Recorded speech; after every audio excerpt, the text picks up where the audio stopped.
How much did you weigh and how tall were you back then as a little freshie in high school? I probably told everybody I was 6 foot. That probably wasn't true. I was probably a good 5'11". I think I was about 180.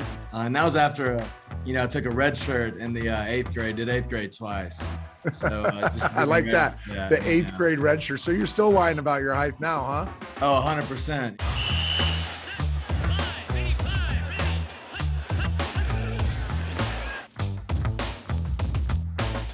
I'm Trent Dilfer. Welcome to Beyond the X's and O's. Today, we sit down with Gardner Minshew. And Gardner's a guy that I think, my personal opinion, even though Trevor Lawrence just showed up in Jacksonville, he's a guy that's going to play a long time in the NFL. He's going to get another shot to be a starter, and he's going to play at a high level. Let's not forget, this is a guy that already in 20 starts is over 62%, over 3-to-1 touchdown interception ratio. Uses his legs well, can extend time and space in the pocket, has over 400 yards rushing. He's been in a tough spot. But I think as you listen to this and watch this, you're going to start to understand that tough spots are nothing new for Gardner Minshew. We talk about his journey from high school being highly productive to some really weird circumstances while he wasn't recruited at a high level. His journey from JUCO to East Carolina to Washington State, where he sets a program record with 11 wins. One thing we talk about towards the end is we start talking about similarities of other quarterbacks that you will know their names and their journeys. Tony Romo.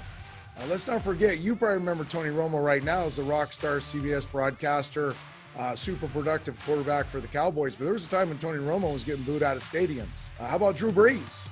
I'm old enough to play against Drew Brees when they were running him out of San Diego and they draft Phillip Rivers. And Drew Brees isn't sure if he's going to play because his shoulder's mangled. Turned out pretty good for Drew Brees. How about Cam Newton also being a junior college guy? Aaron Rodgers being a junior college guy. Josh Allen being a junior college guy. Matthew Hasselbeck, another 6th-round draft choice that his road wasn't easy, and he ends up having a great career in the NFL. So Gardner Minshew's story is fantastic. I don't think it's done being written. I don't think it's close to being done being written. But there's so many lessons to be learned from it. So don't just listen to Gardner's words and his stories. Reflect on how it might be like your story. I learned a lot from this time with Gardner Minshew. I hope you do as well. But let's jump in with Gardner Minshew. Gardner, I think you're going to enjoy this because you have one of the greatest stories that I've come across in this quarterback journey. And that's what this show's about. Beyond the X's and O's, we want to hear about your journey. And I want to start it this way.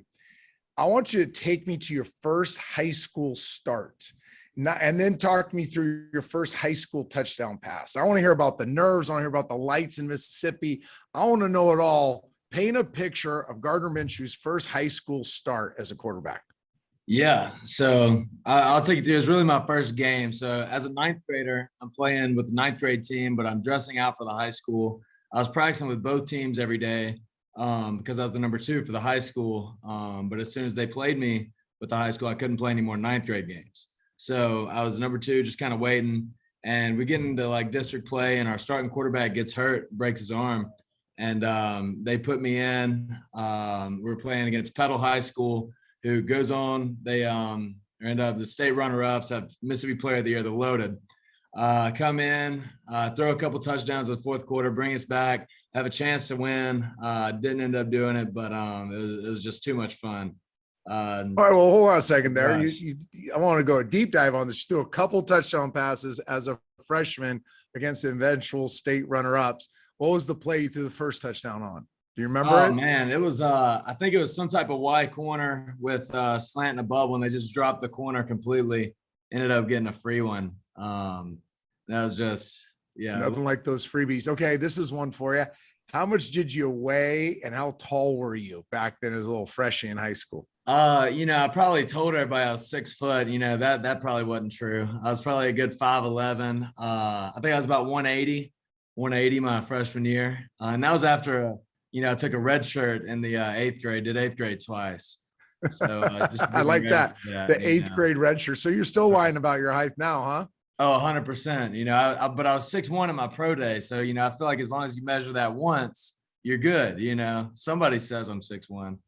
So, no, I tell my kids I'll be 6'4" till I die, because that's how I was at my combine workout. So I don't care how many Achilles tendons and knee replacements I have. I'm staying at 6'4". That's right. All right. So cool. You dominated high school football, right? Were you a dual sport athlete? No, I just played football. After being the guy in ninth grade, I knew that's all I wanted. There was nothing touched that for me. So I'd rather work out in the spring than play baseball or basketball. I like that. So talk to me about some of the ups and downs during that high school experience, being the dude for what, I guess 3.5 years now since you took over as a freshman. Yeah, 3.5 years, man. It was amazing. I was so lucky to play at a place that was such a community where town shut down on Friday night. Like everybody is at Brandon High School watching us play. Louis Jean Strickland Field. There's nothing better. And playing with all the guys, like I had the same center from 4th grade all the way up to my junior year, and like things like that, playing with the guys you grow up with. That's what's so cool about high school ball is those relationships, formed over years and years. And I think that's one of the special things still about, especially Mississippi high school football. Okay, so same center since your 4th grade year. Please tell me you had no center quarterback exchange issues in high school. Oh man, we had a couple, unfortunately, a couple detrimental ones, but yeah, most of the time we were pretty good. Most of the time. All right. Well, then there's a lot of kids that are going to listen to this and they played a lot of ball. You played a lot of ball in high school, very productive, massively productive. They're going through this recruiting process. Talk me through your recruiting process. Yeah. So, man, I had a crazy one. Went to the state championship as a sophomore. So I started getting invited to all the, junior days, all the camps, everything. I was going to Alabama. I was going everywhere, thinking I was about to be, Mr. Everything. But, comes going into my senior year, I end up getting Akron and then UAB and then Troy. So Akron, the coach that was from Mississippi that was recruiting me actually passed away in a car accident. And then, so I lost that offer. UAB, they shut the program down. So I lost that offer. And then Troy, the head coach, Coach Blakeney, retired. So I lost that offer too. All while, throwing for, putting up good numbers, winning a lot of games. So it's super frustrating, you don't really get it. But now looking back, I know I took the right route for me. Yeah, but looking back now, you're old and wily now, but talk to these kids that, 3 things happened to you that you couldn't control. You have 3 offers, 3 unforeseeable events happen. You lose these offers. When you say frustrated, was it just frustrating? Did it affect your identity? Was it beyond frustration? Was there some anger involved? Like that had to have been a tough road right there. No, it was awful, man. It was so frustrating, because I go to the Elite 11. I remember I won the accuracy award for a camp. I go to the Nike camp. I win the Nike camp over guys that have these offers. Go to the Rivals camp, win the regional Rivals camp that, where all these guys have offers. So I felt like I was doing everything, but it just wasn't adding up, and I remember, one in particular, I was driving at home, with my dad, and I was on the phone with the coach from Southern Miss.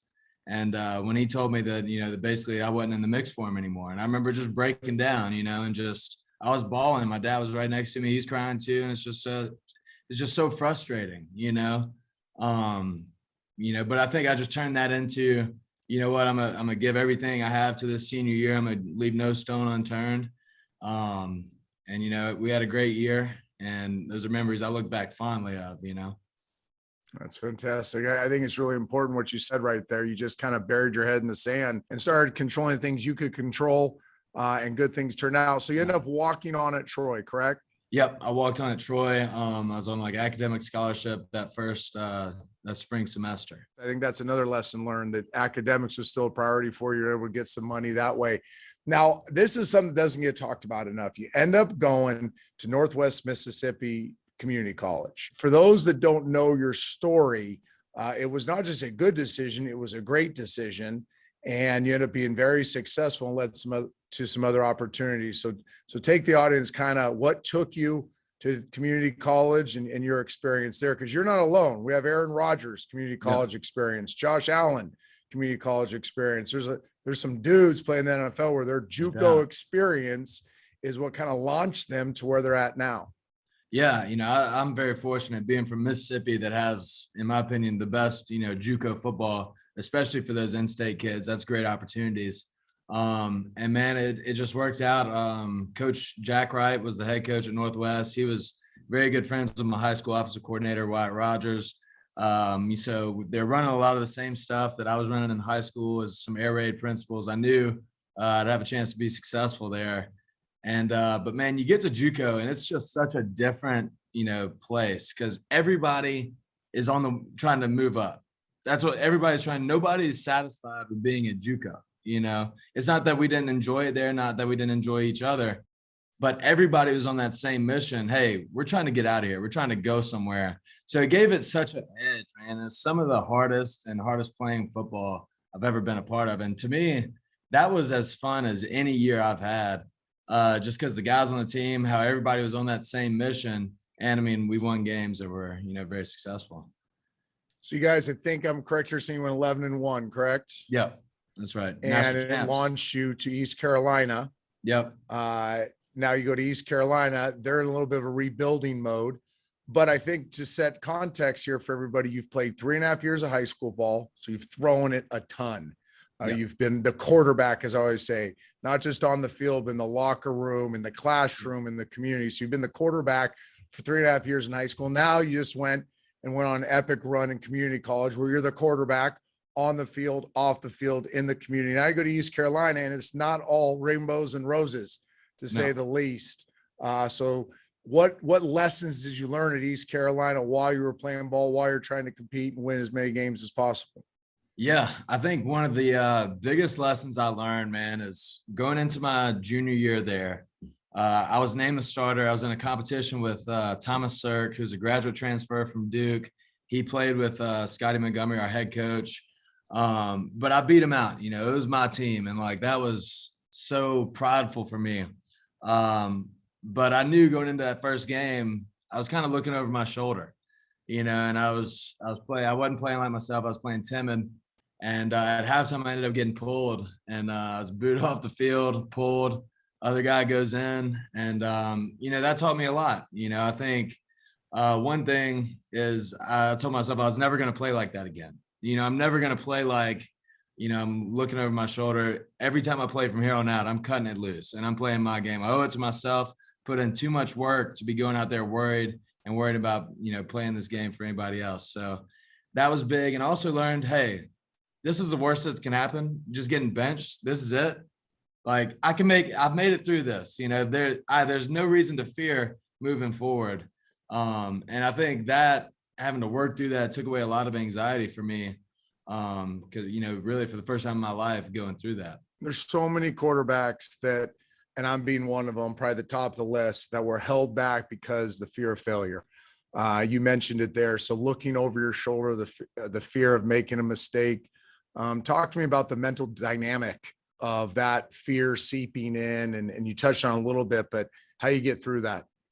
Yeah, no, I think one of the biggest things I think we always forget is how much fun this game is, how much fun playing football is. I look at the best times I've ever played are also the funnest games I've ever played. The times where it just coming to you, you're feeling loose, you're just with your guys.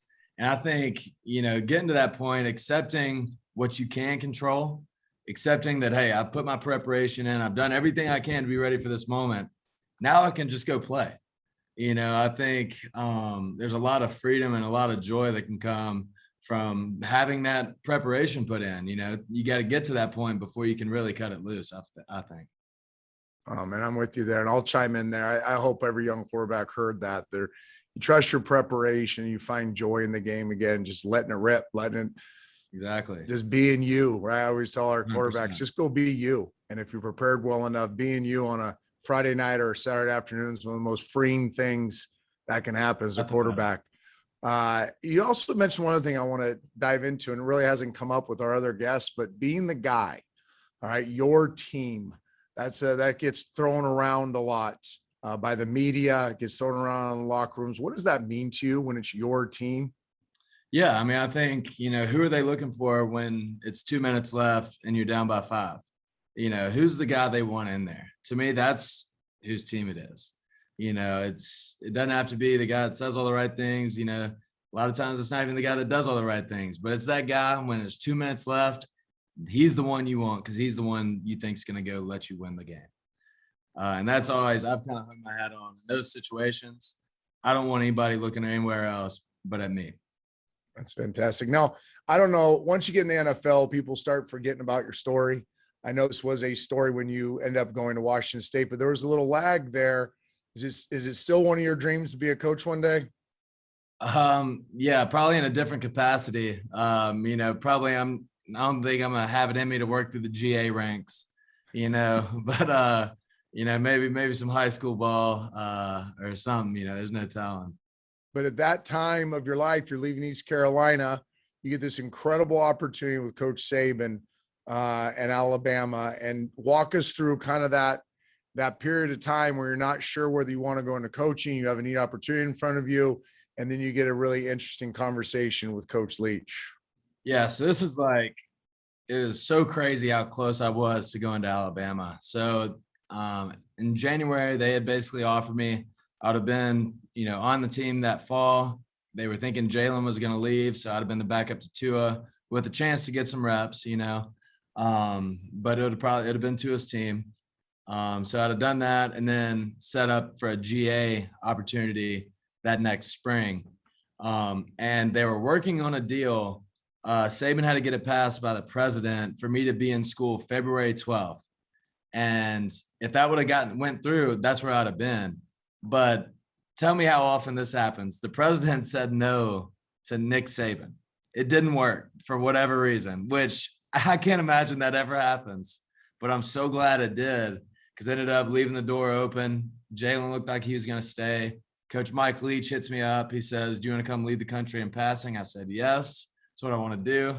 And man, I'm so fortunate that happened. But it's crazy, like how close, some things are and how things just have to line up right for you sometimes.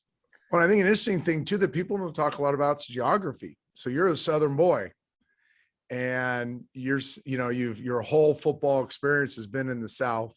This doesn't work out with Coach Saban and Alabama, and this guy is at Washington State. And when I played in Seattle, Matt Hasselback and I used to say it felt like we were in Canada. We were so far away from the rest of America. So here you go from the South up to Washington State with the promise of leading the nation in passing. That first month had to have been a roller coaster. Oh, it was crazy, got up. I didn't get up there until till summer for summer workouts. I was sleeping on somebody's couch I actually had an air mattress in somebody's living room for about 3 weeks before I could find a place to live. But man, it was awesome. That just jumping into those summer workouts, like I was a freshman, just trying to be the, first one in every sprint, lift more weights than everybody. And cause I knew going into that situation, you can't go in as, nobody cares what you did previous. You have to earn everybody's respect just like you do walking in as a freshman. And that's how I treated it. That's incredible. So everybody knows program record 11 wins. You dominate that year at Washington State. Let's get into the pre-draft process a little bit. Your quarterback trainer, David Morris from QB Country, who, by the way, is as good as anybody out there in the country, incredible man, incredible teacher. Absolutely. He's on record saying he just couldn't get the name Drew Brees out of his head as he was comparing you for the scouts and the coaches coming in asking about you. More so, I'm less concerned about the physical traits here, but what is it about your aura? What is it about maybe your roller coaster ride, your journey that has given you that kind of confidence and those leadership qualities that people rave about? Yeah. I mean, I think one of the biggest things is, going into 4 different locker rooms and, being the new guy in 4 different and going from new guy, to one of the guys to the leader, to the guy, and I think there's a transition that has to happen there. But I think going through that just gives me, confidence to step into any room and feel like I can, fit in and add value. So I'm very, it was never how I'd have drawn it up, but I learned so much having to go those different stops that I'm very, grateful for it now. Well, that's a perfect jumping off time. We'll go to our first break. When we come back with Gardner Minshew, I want to talk more about being in 4 different organizations and having to walk into new rooms and all the lessons learned there. We'll be right back. Hi, football fans. Trent Dilfer here to tell you that NFL Sunday Ticket.tv is like having front row seats to every live out-of-market game every Sunday afternoon, no matter where you live. That's a lot of football. And guess what? This season, you get even more football than ever before. 18 weeks of NFL glory right there in your front room. Stream to your favorite device. Just picture it. You put your feet up, kick back, eat snacks. Oh yeah, and stream an insane amount of football. So make your seat a front row seat and catch every second of your favorite players and your favorite teams every Sunday afternoon. To see if you are eligible, go online to NFLSundayTicket.tv/SundayReady and stream every NFL Sunday Ticket game this season to follow your favorite team no matter where you live. Use promo code DILFER2021 at checkout to save 15%. Exclusive student discounts also available. My life is nuts. Whether I'm coaching high school football on Friday nights, watching college quarterbacks on Saturday, or watching NFL guys rip dimes on Sunday, I am always needing that extra shot of energy, and I live on this triple shot. Starbucks Triple Shot Energy, extra strength coffee beverage in a can.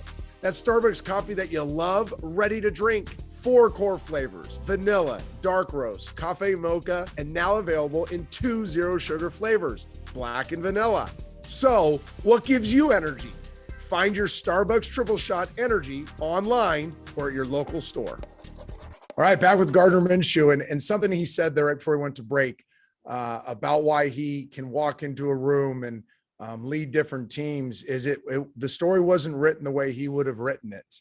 I think this is really important for everybody listening. Is so often we want our journey to go just as we've mapped it out. Everybody says, set your goals, reach your intermediate goals, and you'll get to your final goals. Well, a lot of times our journey weaves about and has this roller coaster effect. And I think Gardner's touched on that. Hey, as you look back on it now, would you have traded any of those pivots in your journey? No, absolutely. I think as bad as some of those moments might have been, I think I just learned so much through it.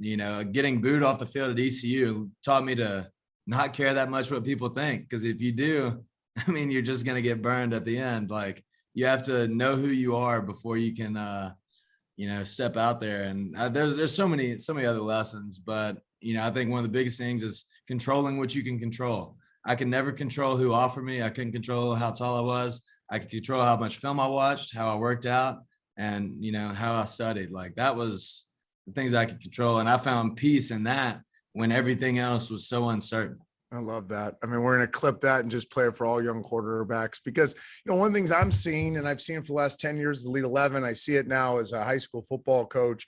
I see it in the pre-draft process is people get derailed because of things they can't control instead of doing what you just said. You can control some things. You can control reaching your best each day and waking up each day and finding the joy, as you talked about, in the process and in the grind. And I think so much of your story, if you, as an outsider looking in, so much of your story is not making little setbacks big things, using them as motivation. I love when I watch you play. I always look at a guy that kind of has that chip on his shoulder. There is freedom there. There is fun there, but there's also that, hey, I'll show you, give me a ball and let me kick your butt type mentality. The disappointments didn't end, right? You dominate at Wazoo. I remember Drew Bledsoe and I were texting back and forth. I don't know if he ever told you this story, but we were texting back and forth about where we thought you would go. And I actually had you as a second rounder. And he said, thank God somebody else does too. We thought you were a late first, early second round pick. We thought you played the position of quarterback as well as anybody in college football that year. We knew because we had both been first round picks, mainly because we're 6'4", 6'5", and 240, that you would drop because your lack of quote unquote physical traits. But we were your biggest fans. And to go on the third day, what was that waiting for the third day to get drafted? Oh, I knew that's how it was. I've this whole process is just like recruiting. It's all the same thing. Everybody listens to each other, comes up with this groupthink decisions. I knew probably where I was going to go, and I just knew I was going to get a chance. And that's all I've ever asked for. So there was not much stress for me on draft day. I think when I was getting called, I was playing some cornhole. I was already having a few with my buddies. Like I wasn't watching. I gave my sister my phone. I was like, this is going to be a great day because I'm going to have a chance to play in the NFL. And it doesn't matter. Are you, whatever. Oh, I'm going to interrupt you for a second because I think the fans want to know, are you good at cornhole?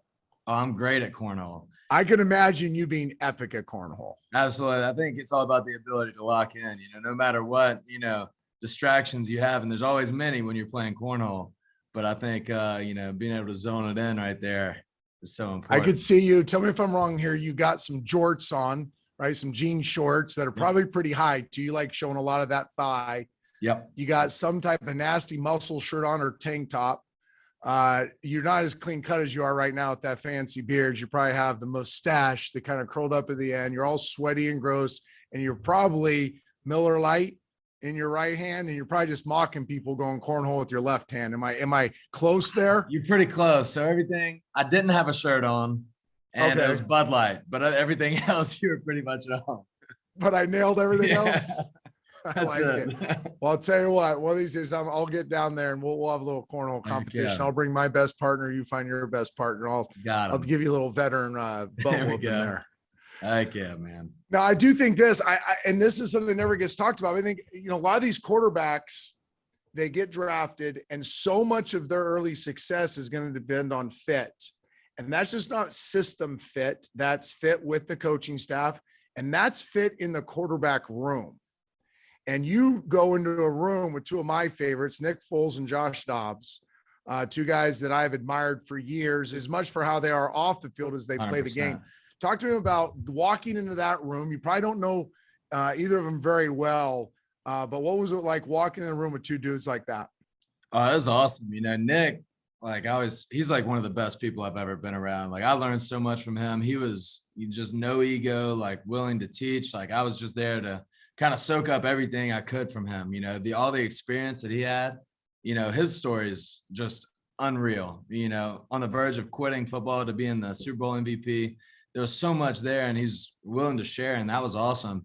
And then Josh, he didn't get brought in until after Nick went down, but having him the last while has been awesome too. Like he's probably the smartest person I've ever been around in football. You can get in some pretty wild conversations with him, but as another guy that, has a lot of experience in the league and guy that I could kind of pick from. And man, I really enjoyed being around those guys. And they were a huge, huge help to me. This is awesome stuff with Gardner Minshew. We're going to take another break and we'll continue where we left off. Everyone's favorite time of the year is right around the corner, college football season. To celebrate, DraftKings Sportsbook, America's top-rated sportsbook app, is putting new players in the center of the action with $200 in free bets instantly if you bet $1 or more on any college football game. Take advantage of this limited time offer now. You heard right. DraftKings is giving all new players $200 in free bets instantly when you place a bet of $1 or more on any college football game, no matter what. Head to the DraftKings Sportsbook app now to check out all the great promotions and daily odds boosts that they are offering. DraftKings Sportsbook is safe, secure, and reliable, located right here in the United States, so it's easy to deposit and withdraw your money at your convenience. Download the DraftKings Sportsbook app now and use promo code DILFER to receive $200 in free bets when you place a $1 bet on any college football game. That's promo code DILFER to get your free $200 in free bets instantly for a limited time only at DraftKings Sportsbook.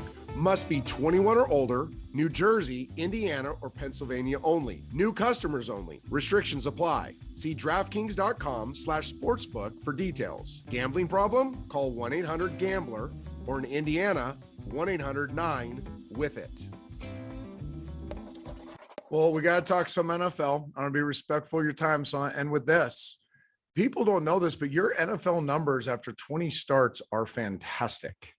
You're over 62% completion percentage. You have over 400 yards rushing. You're over 3-to-1 touchdown to interception ratio. You've been in a tough situation. Despite all that, a lot like, and I'll go back to your high school career, dominate high school football, great numbers. JUCO, 11-1, great numbers. Wazoo, 11 wins, great numbers. Now you're sitting in a position where they just went and first overall pick, draft Trevor Lawrence, who everybody's just stamped as a future Hall of Famer. And here you are playing good ball and find yourself in another one of those situations you can't control. I'm not going to put words in your mouth, but I got to assume your mindset is very similar to as it was through all those other parts of your journey. Yeah, absolutely. I know that if I continue to get better, that there's a spot in this league for me. I know that I'll be on that field. I know how I work and I know what I can get better at. So that's all that matters. I just got to stay the course. I'm not going to let anything kind of knock me off that. I can't control if I start. I can't control who they draft, but I can control how I work. I control how I can get better this camp. So that's, just another. It kind of frees you up. I think that comparison game. Comparison's kind of a thief of joy. Like you just got to play your game, and you got to be the best that you can be. And I enjoy that process. And I know as long as I do, there'll be a place for me.